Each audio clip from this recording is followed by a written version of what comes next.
ये बात मेरे कोटा के एक दोस्त की है जिसका नाम राघव था। और वो स्टडी के लिए काफ़ी ज़्यादा डेडिकेटेड था। मतलब सारी क्लासेस अटेंड करना, सारे होमवर्क करके जाना, जो मॉड्यूल्स सर ने को सॉल्व करने दिए, जो पीवाईक्यू सॉल्व करने दिए, मतलब वो सब कुछ किया करता था, नोट्स लिखना सब किया करता था।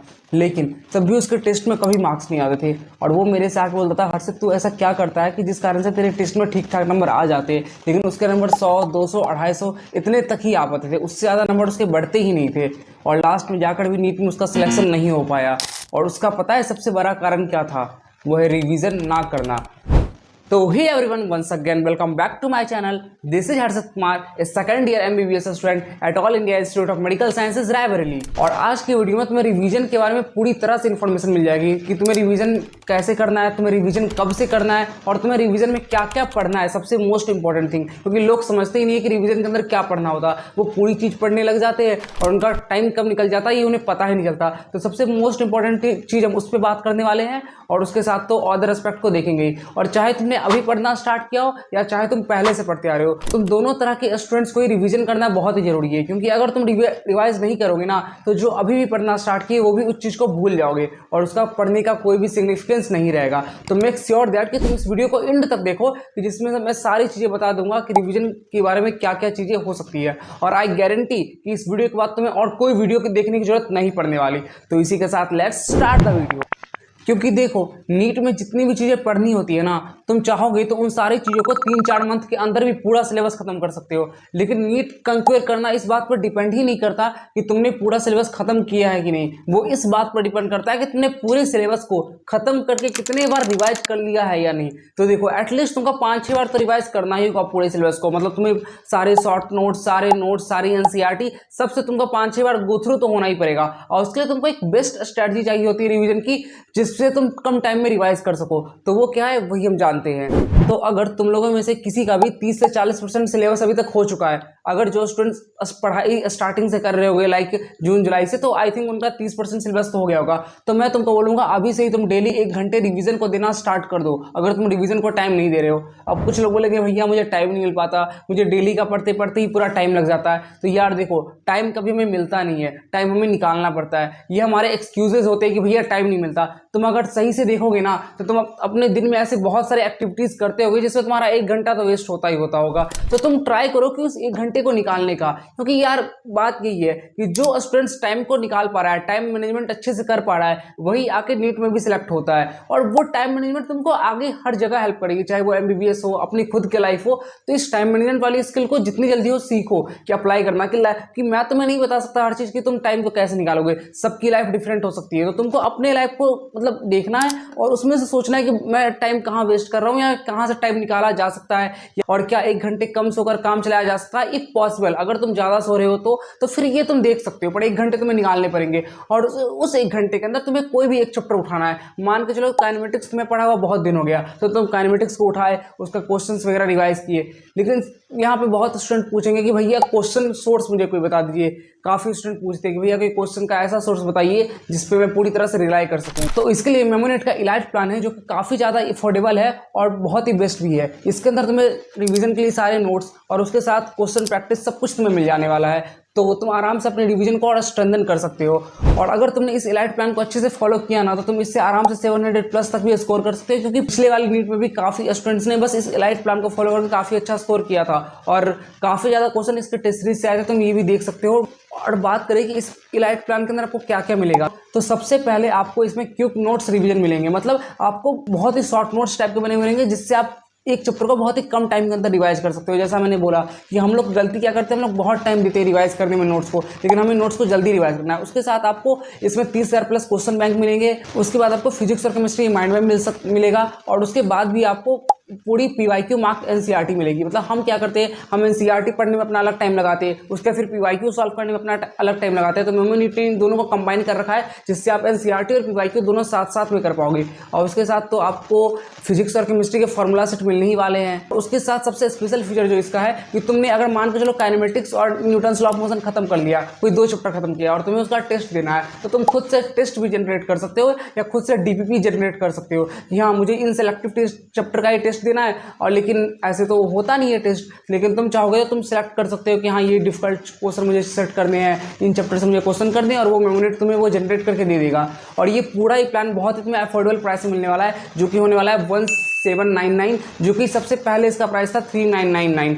तो अब ये बहुत ज़्यादा रिड्यूस हो चुका है। तो मैं बोलूँगा तुम जितनी जल्दी हो सके इस प्लान को बाय कर लो, क्योंकि हर दिन इसका प्राइस जो है वो 100 रुपये इंक्रीज होने वाला है। तो ट्राई करो कि जितनी जल्दी तुम इस प्लान को बाय कर सकते हो तुम्हारे लिए उतना ही बेनिफिशियल होगा। और इसके साथ ही मेमोनेट ने भी एक नया फीचर भी ऐड किया है कि तुम दूसरों स्टूडेंट्स के डाउट सॉल्व करके पैसे भी कमा सकते हो, कि पैसे कमाना तुम सभी को पसंद है, और हम चाहते भी थोड़ी बहुत पैसा आ जाए। तो तुम दूसरे स्टूडेंट्स के डाउट सॉल्व करोगे, फिर तुम खुद भी पढ़ोगे, तुम दूसरों के डाउट भी सॉल्व करोगे, तुम्हारे भी कंसेप्ट क्लियर होगे और तुम्हें पैसे मिलेंगे। ये सोचो कितनी अच्छी बात है। तो मेमोनेट ऐप को तो डाउनलोड कर ही लेना।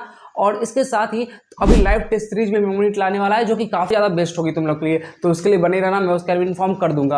तो ये तो बात हो गई एक सोर्स की भैया, कि मेमोनेट का आपने बता दिया। लेकिन जो स्टूडेंट्स पहले से कुछ फॉलो करते आ रहे हैं, या फिर मैं मेमोनेट अफोर्ड भी नहीं कर सकता, तो मैं क्या करूँ? तो तुम्हारे लिए मेरे पास सारे सोल्यूशन है। तुम्हें सबसे पहले अपनी PYQs पे पूरी कमांड बनानी पड़ेगी। मतलब PYQs तुम्हारे ऐसे होने चाहिए ना कि अगर उससे कोई भी क्वेश्चन आए तो वो तुम्हारे गलत होने ही नहीं चाहिए। अभी नहीं, at the end of March April तुम्हें PYQ पे पूरी तरह से कमांड बना लेनी है। इस बात को दिमाग में बैठा लो, ठीक है। और सबसे मोस्ट इंपॉर्टेंट क्वेश्चन जो पूछते हैं कि भैया PYQs कितने साल के खड़े, तो इसको मैं अभी क्लियरिफाई कर देता हूँ इस वीडियो में। अगर फिजिक्स और केमिस्ट्री की बात कर रहे हो तो मैं बोलूँगा कि 34 ईयर की PYQ तुम कर लो, जितने ईयर के हो चुके 34, 35। और अगर बात करोगे बायो में, तो बायो में आई विल से कि तुम 2014 या 2015 के बाद वाली PYQ करो, उसके पहले की मत करो। उसके पहले का कोई सिग्निफिकेंस नहीं बनता, तुम्हें और डिमोटिवेशन होगा और बहुत ही फोमो क्रिएट हो जाएगा कि भैया मुझे ये नहीं आता, मुझे वो नहीं आता। ऐसे PYQ को मत क्या करो जो कि NCERT के बाहर के हैं।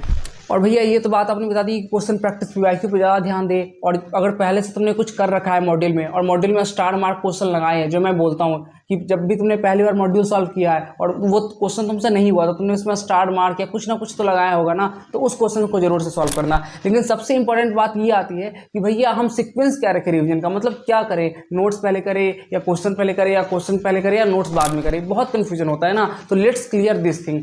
मान के चलो मुझे काइनेमेटिक्स पढ़ा हुआ 2 महीना हो चुका है, तो अब मैं क्या करूंगा, मैं काइनेमेटिक्स का रिवीजन स्टार्ट कर रहा हूँ, ठीक है। और मैं देखूंगा कि उस चैप्टर में मेरा वीक टॉपिक कौन सा है। तो काइनेमेटिक्स में मेरा वीक टॉपिक जो था वो था रिलेटिव वेलोसिटी वाला। वो कॉन्सेप्ट मुझे काफ़ी मतलब कन्फ्यूजन होता था समझने में। तो मैं क्या करता, सबसे पहले रिलेटिव वेलोसिटी को ही पढ़ता था, उसके नोट्स देख लिए, और नोट्स देखने के बाद मैं क्वेश्चन क्या करता था फॉर द वीक टॉपिक, क्योंकि वो मेरा वीक टॉपिक है। अगर मैं रिलेटिव वेलोसिटी के स्टार्टिंग में ही क्वेश्चन लगाने लग जाऊँ तो वो मुझसे लगेगा ही नहीं, और कॉन्सेप्ट की और धज्जियाँ उड़ जाएगी। तो ट्राई करो जो तुम्हारा वीक टॉपिक है उसको पहले करो, और उसके भी नोट्स पहले करना है, क्वेश्चन बाद में करना है। और जब तुम्हारा वीक टॉपिक हो जाए ना, तब तुम्हें जाकर नॉर्मल टॉपिक्स पे ध्यान देना है। हम गलती क्या करते हैं, हम बार बार सेम टॉपिक को ही उठाते हैं। लाइक तुम क्या करोगे, तुम बार बार इक्वेशन ऑफ मोशन पढ़ी जाओगे, तो उससे एक बोरिंग वाली फीलिंग भी आती है। तो ये सबसे गलत तरीका है रिवाइज करने का। और अगर तुम इस तरह से रिवाइज करोगे ना, तो तुम्हारा नीट में कभी सिलेक्शन हो ही नहीं सकता।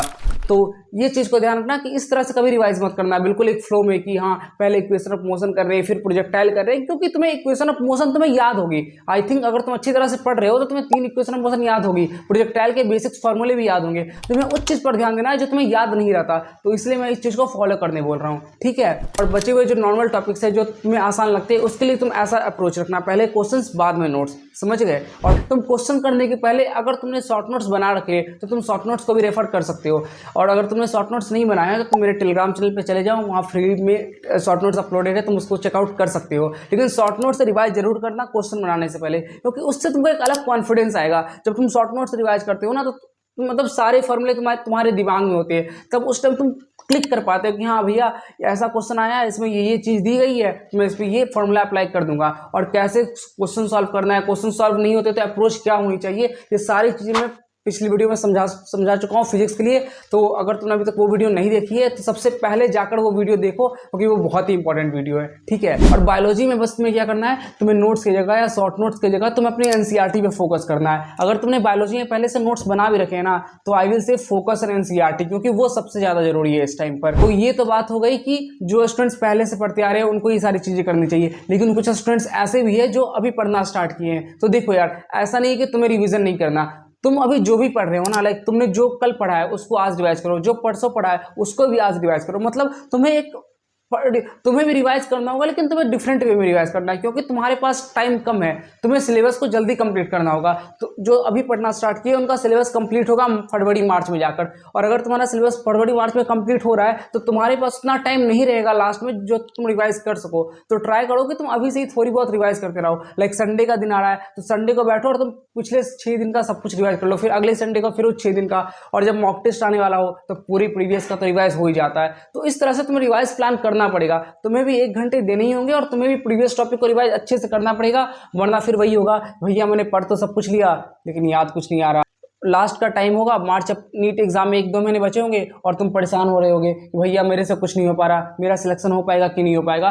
तो उस फोमो से बचने के लिए, उस डर से बचने के लिए अभी से पढ़ना स्टार्ट करो, अभी से काम करना स्टार्ट करो, ठीक है। तो यही थे कुछ पॉइंट, और अगर तुम इन पॉइंट को अच्छी तरह से फॉलो कर लेते हो तो क्या, तुम मेडिकल कॉलेज में पहुंच गए, और क्या ही चाहिए। तो इसी के साथ इस वीडियो को समाप्त करते हैं। आई होप कि तुम लोग की वीडियो अच्छी लगी हो, तो प्लीज़ चैनल को सब्सक्राइब और वीडियो को लाइक तो कर ही देना, और तब तक के लिए पढ़ते रहो, मचाते रहो। Love you all, bye bye.